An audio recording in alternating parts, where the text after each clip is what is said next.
Hello विद्यार्थी मित्रों, रीनीट के रंग रॉयल के संग बेच स्टार्ट 5/7/2026 रविवार थी बेच स्टार्ट थई रही है। तो आओ આપણે રીનીટની દુનિયામાં આગળ વધીએ। રોયલ છે એની એક આગવી વિશેષતા એ છે કે રિઝલ્ટ આપવાની પ્રણાલી એક અનોખી જ છે। અહીં આપણે જોઈ શકીએ છીએ કે દરેક વિદ્યાર્થીનું રિઝલ્ટ સાથે નામ, ગામનું નામ, મેળવેલી મેડિકલ કોલેજ અને પર્સનલ મોબાઈલ નંબર સાથે આપેલા છે।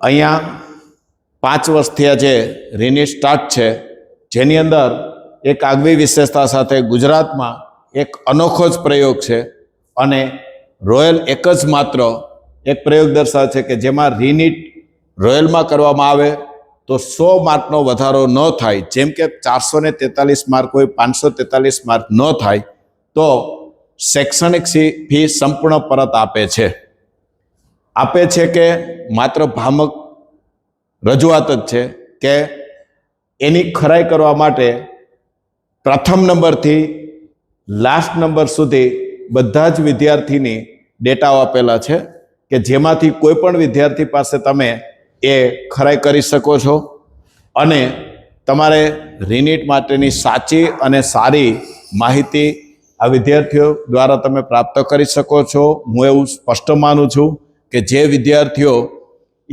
અનુભવ્યું છે એ કે એ જ સાચું, નહીં કે અમે કરેલી રજૂઆતો।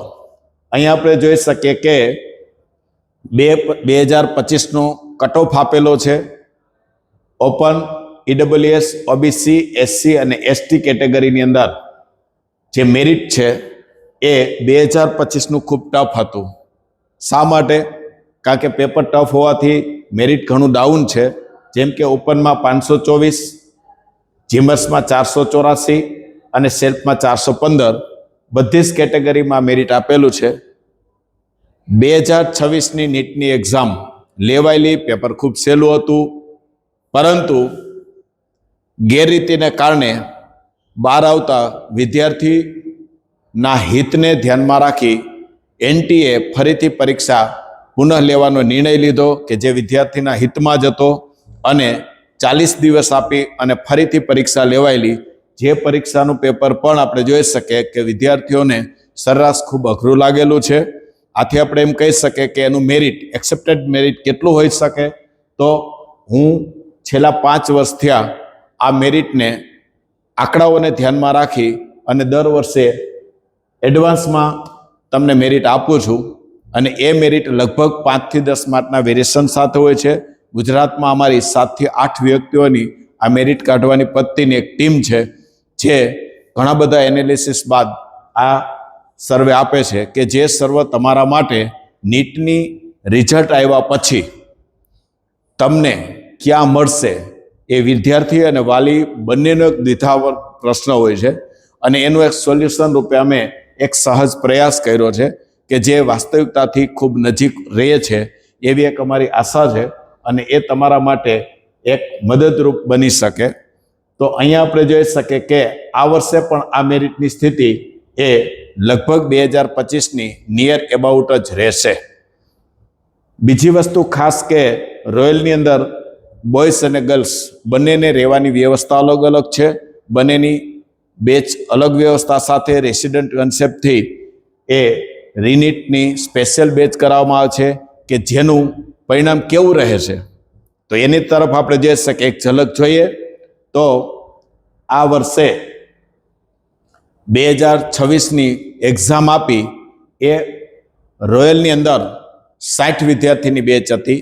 એ 60 વિદ્યાર્થીમાંથી અહીંયા આપણે જોઈ શકીએ કે બધા જ વિદ્યાર્થીના મોબાઈલ નંબર આપેલા છે, એમના 2025ના માર્ક આપેલા છે, એમની કેટેગરી આપેલી છે અને આપણે જોઈ શકીએ કે પેપર સોલ્યુશન બાદ એટલે કે પ્રોવિઝનલ કીમાંથી સોલ્વ કર્યા બાદ મળેલા માર્ક છે।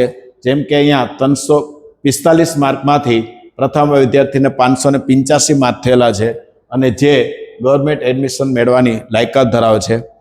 રોયલ ગ્રુપની ટીમ વર્કની એક હરણફાળ સફળતા એટલે કે આ વર્ષે 60 વિદ્યાર્થીમાંથી 19 વિદ્યાર્થી એ ગવર્મેન્ટ મેડિકલ કોલેજમાં મેળવવા માટે બરાબર એ હકદારીએ છે.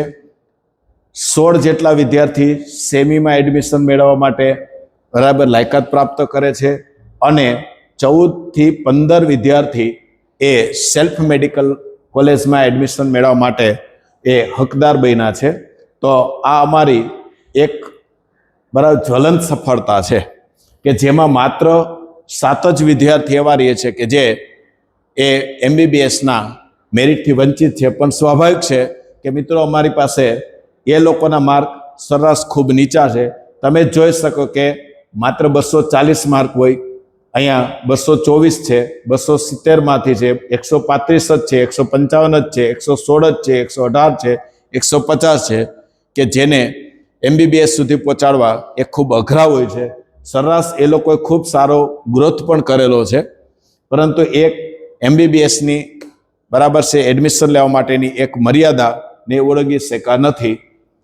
બીજી વસ્તુ ખાસ એ કે અહીંયા જે વિદ્યાર્થીને 100થી વધુ વધારો નથી થયેલો એ વિદ્યાર્થીના નામ, નંબર અને બધું આપેલું છે કે જેને તમે ટેલિફોનિક રીતે જાણ મેળવી અને ફી પરત આપેલ છે કે નહીં તે તમે એમની પાસેથી ખરાઈ કરી શકો છો. બીજી વસ્તુ એ કે આ મેરિટ આપવાનો મારો તમારી સાથેનો મુખ્ય હેતુ એ છે કે ભાઈ કોને રિનીટ કરવું જોઈએ, કારણ કે રિનીટ કરવું એટલે 1 વર્ષ વધારે પાથરવાનું છે, સાથોસાથ આર્થિક રીતે પણ ખર્ચાળ છે. તો સમય અને આર્થિકનો વ્યય છે, તો એને આપણે સદુપયોગની દિશામાં વિચારી અને એ પગલું ભરવું જોઈએ. તો હું એવું એક તારણ આપું છું કે જે લોકો ઓપન કેટેગરીમાં હોય એને આ વર્ષે 325, ઓબીસીમાં 300, SC કેટેગરીમાં 290 અને ST કેટેગરીમાં જે લોકોને 150 માર્ક હોય અને આયોજનબદ્ધ રીતે કાર્યક્રમથી રિનીટ કરે તો ચોક્કસપણે એ MBBSમાં મેડિકલમાં મેળવી શકે. એ અહીંના આંકડાકીય માહિતી ઉપરથી તમે આધાર લઈને જોઈ શકો છો. એટલે 90થી 95% તમારી શક્યતાઓ કહેવાય. તો ખાસ આવું જ્વલંત રિઝલ્ટ મેળવવા માટે તમે રોયલ ઓફ ગ્રુપ ધોરાજીની અચૂક મુલાકાત લ્યો અને અહીંયા આપેલા બંને વર્ષના વિદ્યાર્થીઓના મોબાઈલ નંબર પરથી સાચી અને સારી માહિતી મેળવી અને યોગ્ય નિર્ણય લઈ યોગ્ય દિશામાં રિનીટમાં આપ સફળ થાવ એવી શુભેચ્છા સાથે વિરમું છું.